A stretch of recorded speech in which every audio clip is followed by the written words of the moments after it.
शिक्षा वर्ग कहाँ पर है हम लोग? गीता शास्त्र शिक्षा वर्ग में अब हम इस सत्र में बैठे हुए हैं। यहाँ इस सत्र में हम लोग बाकी पूरे माइक बंद कर दो।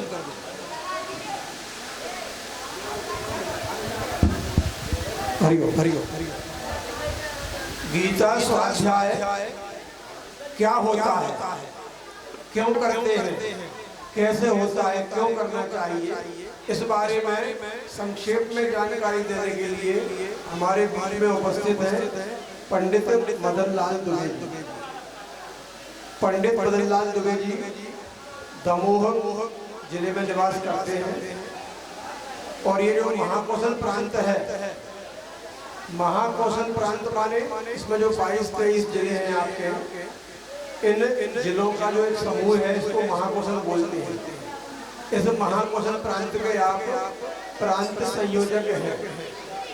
तो मैं निवेदन करता हूँ आदरणीय दुबे जी से कि वो गीता स्वाध्याय क्या है, कैसे करते हैं, क्यों करते हैं, इसके बारे में संक्षेप में बताएं। फिर पांडे जी जो बचा हुआ विषय होगा उनका हटाना।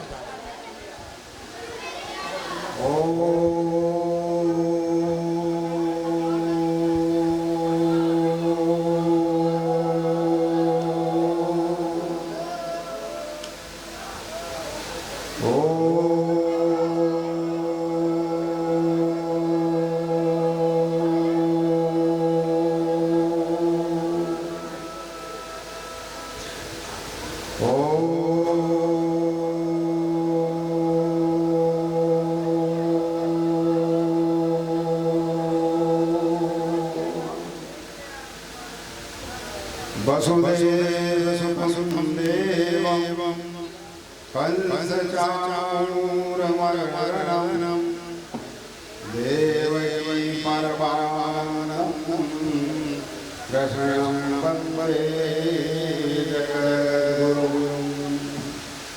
यावन्निर्जनमजमजपुरुषं शरणं संचयामखिले स्फुरं तावत्पदास्फुरस्तिहन्तिहृदये मे गोपस्य गोपीसुरसुरजनमञ्जमञ्जमो। बोलो गीता गायक श्री कृष्ण भगवान की, राजा श्री रामचंद्र भगवान की। ऐसा बोल रहे हो जैसे फरार लोग हो यार। बोलो राजा रामचंद्र भगवान की। हाँ छोटे छोटे नन्हे मुन्ने बच्चों, प्रभु की बड़ी असीम कृपा समझो। ऐसी दिव्यज्ञान तुम्हारे सामने उपस्थित हो गई है। वो मात्र इसलिए जैसे खेत में बीजारोपण किया जाता है, आगे फसल लहलहाने लगती है, सोचते हैं कि बीज बोएंगे तो आगे फसल अच्छी लहलहाएगी और बीज भी कई गुना बढ़ जाएगा। इसी भावना को लेकर यह स्वाध्याय मंडल आपके सखेंद्र राम सखेंद्र प्रांगण बड़े अखाड़े में प्रायोजित हो रहा है। इसका उद्देश्य स्वाध्याय, संस्कृत स्वाध्याय, गीता संस्कृत स्वाध्याय। इसका प्रमुख उद्देश्य यही है कि स्वाध्याय हमको करना है। अब किस चीज का करना है स्वाध्याय? तो आप लोग रोज करते हैं, वेद पढ़ते हैं, संस्कृत पढ़ते हैं, भगवान की पूजा रचा करते हैं, यही भी स्वाध्याय है। लेकिन जिस स्वाध्याय के द्वारा अपना कल्याण तो हो ही, लेकिन समाज का कल्याण हो। और जब तक समाज का कल्याण नहीं होगा हम जीवन नहीं रह पाएंगे। और इस समाज की एक इकाई हम हैं। यदि हम सुधर गए तो संसार बोलो भैया, हम सुधर गए तो संसार सुधर गया। इस कामना को लेकर स्वाध्याय मंडलों की स्थापना हुई और हमारे इस स्वाध्याय मंडल के जो पूर्व जिन्होंने स्थापना की डॉक्टर रमेश कुमार जी पांडे और रंगनाथाचार्य जी महाराज उज्जैन उन्होंने विचार किया, उनके मन में प्रेरणा हुई। प्रेरणा और प्रेरक रघुवंशवाणी भगवान ही हृदय में प्रेरणा करते हैं। अब जब जब होए धर्म की हानि उपाड़हि असुर अधम अभिमानी। जब पृथ्वी पर व्यक्तियों की वृद्धि हो जाती है, असुर प्रवृत्ति के व्यक्ति बढ़ जाते हैं, तो भगवान को जन्म लेना पड़ता है। तो इसी प्रकार से रमेश कुमार पांडे जी के हृदय में प्रेरणा हुई कि संसार में असुर प्रवृत्ति अधिक बढ़ गई है, तो किस प्रकार से इसका उन्मूलन हो। तो उन्होंने जाकर निवेदन किया और उन्होंने स्वाध्याय मंडल की स्थापना की, जिसमें गीता प्रमुख उद्देश्य था। वो गीता सबके हृदय में बैठ जाए, तो वो जैन से ही यह प्रेरणा क्यों हुई? क्योंकि भगवान श्री कृष्णचंद्र को गीता का ज्ञान कहाँ से मिला? वो जैन से ही मिला। गुरु साहब जी के यहाँ वहाँ विद्या पढ़ने गए, वहाँ पर सुदामा जी के साथ में गीता का अध्यापन गुरु साहब जी के द्वारा भगवान को पढ़ाया। तो उसी आश्रम में जाकर के इस दिव्य विश्व गीता प्रतिष्ठान की प्रतिष्ठा हुई और उसका उद्देश्य रहा कि स्वाध्याय सबको कराया जाए। तो स्वाध्याय का मतलब अपना कल्याण हो और समाज का कल्याण हो, तो उसके लिए प्रारूप बनाया गया। तो पहले अभी तिवारी जी ने सबसे पहले आप लोगों से क्या कहा था? उसका उद्देश्य क्या है कि पहले सबसे बैठना सीखो, आसन सीखो। यदि हमने आसन को दिया तो हमने संसार को जीत लिया, क्योंकि हम जीते नहीं हो जाते। यदि हमारी आसन सुदृढ़ है तो हम संसार को जीत सकते हैं, और हमारी आसन खराब है, हम बैठ सकते नहीं, बार बार पानी पीने जा रहे, बार बार उधर देख रहे, जैसा बैठना चाहिए वैसा हम बैठ नहीं रहे। गुरु जी के जिस प्रकार से बैठो चित्त कहीं जाता है, चित्त दौड़ो मनो है। इस प्रकार से अपने स्वाध्याय मंडल की स्थापना का उद्देश्य यही रहा कि हर व्यक्ति का जीवन सुदृढ़ हो, मजबूत हो और अपने बस में हो। स्वाध्याय उसका काम है अपना अध्ययन करो। हम में कितनी कमजोरी है। सुबह तिवारी जी ने कहा था क्या गुरु जी खराब है? आपने क्या कहा? नहीं। क्या विद्यालय खराब है? आपने कहा नहीं। तो खराब कौन है? जो आप इसको नहीं पढ़ रहे। मतलब बुरा जो देखने में चला वो बुरा न बन जाए, और जो दिन हो जाए अपना तो मुझसे बुरा ना कोई। ऐसा सुंदर समय पाकर, ऐसे स्थान को पाकर यदि आप लोगों ने स्वाध्याय नहीं किया, अध्यापन नहीं किया, तो फिर ततः तो क्या किया? कुछ नहीं किया। आपने अपना जीवन व्यर्थ खो दिया। तो उस माध्यम से गुरुदेव ने विचार किया आप लोगों को जाकर के स्वाध्याय सिखाना चाहिए। स्वाध्याय में सबसे सब सूत्र है, एक लाइन में बैठ जाइए। यदि एक लाइन में व्यक्ति लाइन बना लीजिए, 2 लाइन में है तो 4 लाइन बना लीजिए। उसमें महिला है तो बैठ जाइए। और उसमें स्वाध्याय में सबसे पहले यह है कि भगवान श्रीमद् भगवद गीता में निष्ठा होना चाहिए, कि हाँ लगन होना चाहिए कि हमको यह पढ़ना है। फिर दूसरी बात श्री कृष्ण भगवान का प्रेम होना चाहिए, भगवान का प्रेम होना चाहिए। बिना प्रेम के भगवान रीझते नहीं है। और तीसरी बात स्वाध्याय में अभिरुचि, एकदम 24 घंटे हमारे चित्त में वही बात एकदम होती है कि आज मैंने स्वाध्याय नहीं किया है तो आज हमको भोजन नहीं करना। ऐसे नियम हम बनाते हैं जब स्वाध्याय बढ़ता है। तो स्वाध्याय में सबसे पहले क्या करना पड़ता है? तो भगवान कृष्ण भगवान की मूर्ति रखी है, मूर्ति को स्थापन करिए, गीता माता को स्थापन करिए और सुंदर दीपक जलाइए। और दीपक जलाने के पश्चात फिर देवताओं का आवाहन करिए, गणेश जी का स्मरण करिए, सरस्वती को बनाइए और उसके पश्चात वेदों का अध्ययन जो किया है, उपनिषदों का जो अध्ययन किया है, उनका पाठ करिए, फिर रामायण का पाठ करिए, फिर उसमें सुभाषित बोलिए। सुभाषित तो आप लोग जानते हैं, कोई श्लोक बोला जाता है, कोई विद्यार्थी बोल सकता है श्लोक जिसका अर्थ अच्छा हो। बोलिए विद्यार्थी सुभाषित बोले।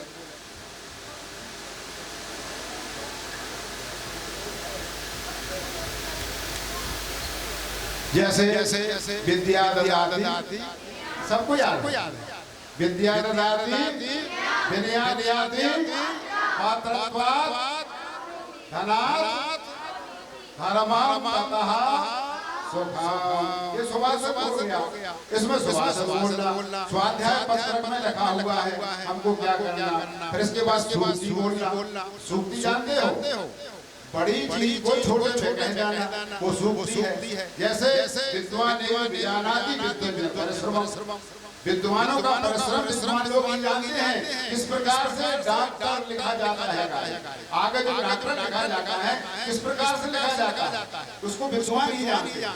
इंजीनियरिंग पढ़ लेने के पश्चात इंजीनियर ही जान सकता है। व्याकरणाचार्य हो जाने के बाद व्याकरणाचार्य ही जान सकता है इसने व्याकरण को कैसे पढ़ लिया। ये सूक्ति है। फिर इसके बाद प्रेरक प्रसंग, प्रेरक प्रसंग सुनाइए। प्रेरक प्रसंग जो हो 3 मिनट में या 5 मिनट में अपनी उस बात को कह देना जिसका मन उस तरफ आकर्षित हो जाए, व्यक्ति के हृदय में प्रेरणा प्राप्त हो जाए, हमको अपने जीवन में ऐसा इस प्रकार से स्वाध्याय किया जाता है। और इसके विषय में अधिकतर हमारे पांडे जी हैं और तिवारी जी हैं, वो विशेष रूप से आपको बताएंगे। बोलो श्री कृष्ण भगवान की।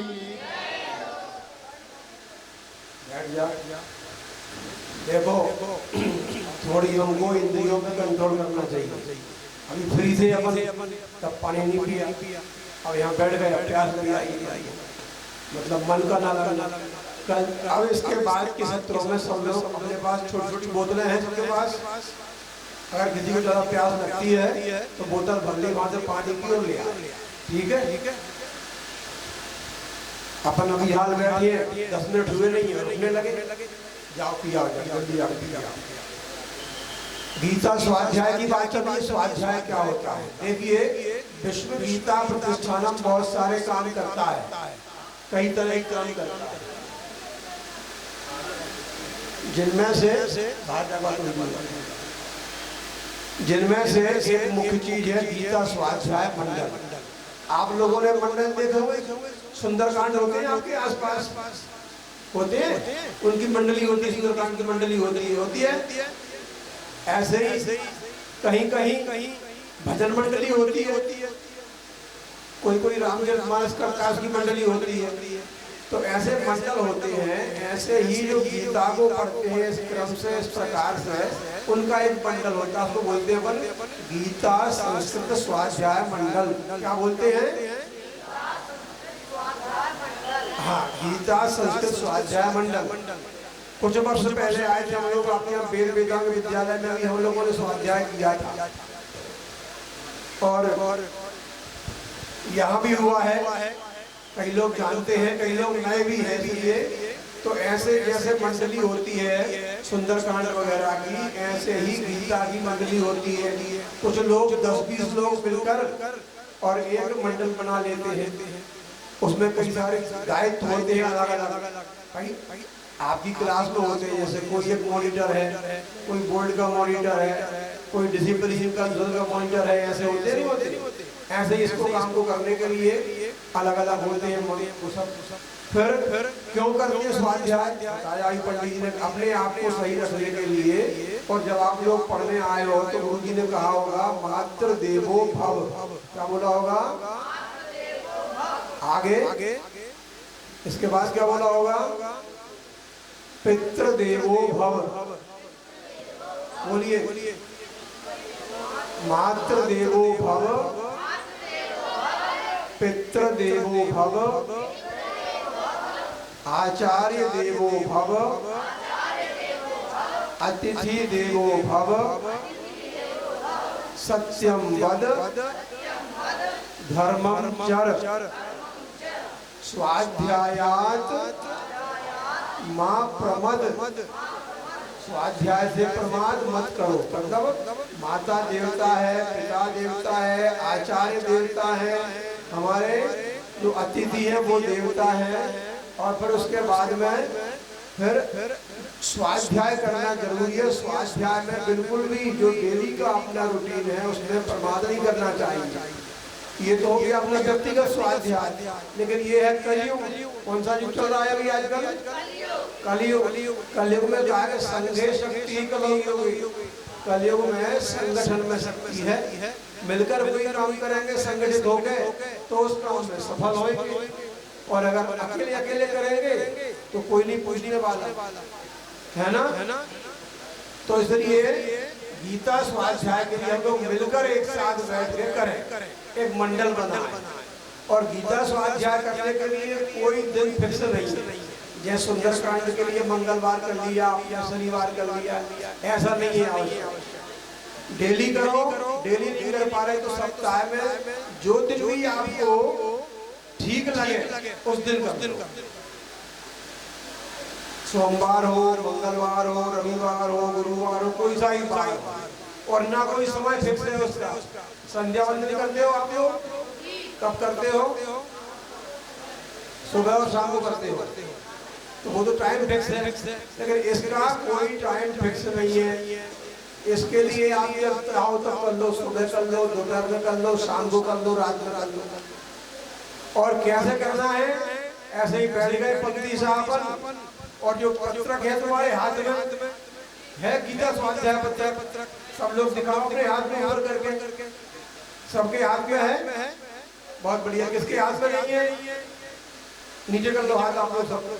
जिसके हाथ में नहीं है ये स्वाध्याय पत्रक को हाथ खड़े कर दो। अरे बड़ों से ही पूछ रहा हूँ मैं, छोटों से ही नहीं। बच्चों का तो बहाना है, कहना तो बड़ों से ही है। जिनके पास नहीं है स्वाध्याय पत्रक वो लोग ले लो, दे देंगे, व्यवस्था कर देंगे, पीछे दे देंगे। ये स्वाध्याय पत्रक में लिखा है, पहले गीत लिखा है। गीत लिखा है तो पहले ये गीत गाते हैं। उसके पहले भी कुछ काम है। जैसे भगवान की मूर्ति है, दीपक होता है, दीपक जला लेते हैं, पूजा कर लेते हैं। संक्षेप में माला वगैरह की आवश्यकता ज्यादा नहीं है, एक माला मिल जाए पर्याप्त है। गीता जी की पूजा कर दी, भगवान की पूजा कर दी, दीपक लगा दिया, और हल्दी चावल जो भी है, रोली चावल पूजा कर दी उससे, और बैठ गए। और बैठ के क्या करते हैं अपन? फिर ये पत्रक में लिखा हुआ है, जो पंडित जी बोल रहे थे वो सब करते हैं। तो यहाँ पर जब स्वाध्याय करेंगे तो इसमें प्रमोद जी देखिए, स्वाध्याय के लिए आवश्यक सामग्री की व्यवस्था, स्वाध्याय के लिए आवश्यक सामग्री की व्यवस्था करवा दो। यहाँ पर दीपक वगैरह जो इसमें क्या क्या है नहीं है देखिए। तो यहाँ ऐसे ही कोई अतिथि आते हैं, आपके सामने बुलाया, हमने बिठाए, इनको बैठ गए। पर अतिथियों से बोलते हैं अपन लोग, क्या बोलेंगे कि अब हम अतिथियों से निवेदन करते हैं। आदरणीय अध्यक्ष साहब हमारे आ चुके हैं, डॉक्टर जवाहरलाल द्विवेदी जी, आप बता चुके हैं। और मेरा आपसे निवेदन है कि आप ऊपर पर आए मंच पर। और अतिथियों से निवेदन है कि सभी अतिथि दीपक प्रज्वलन करेंगे और इसका स्वाध्याय का आरंभ करेंगे और गीत गाएंगे।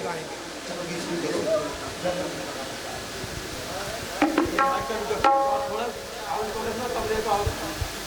बहुत बड़ा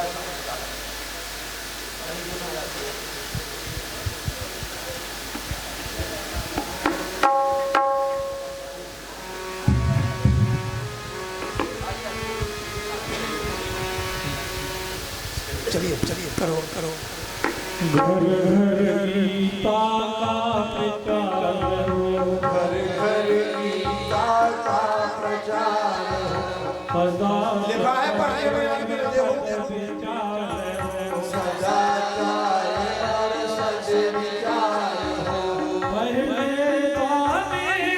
भारत में, पहले सा मेरा भारत में, जगत गुरु प्रिय बाल हो, जगत गुरु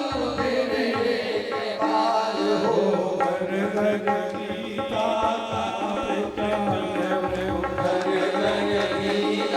का प्रचार हो, सदाचार में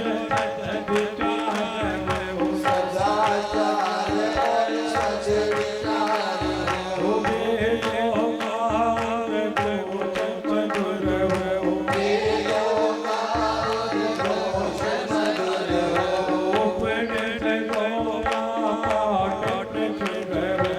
उपनिषदों का पाठ प्रचुर हो, गीता रामायण भारत की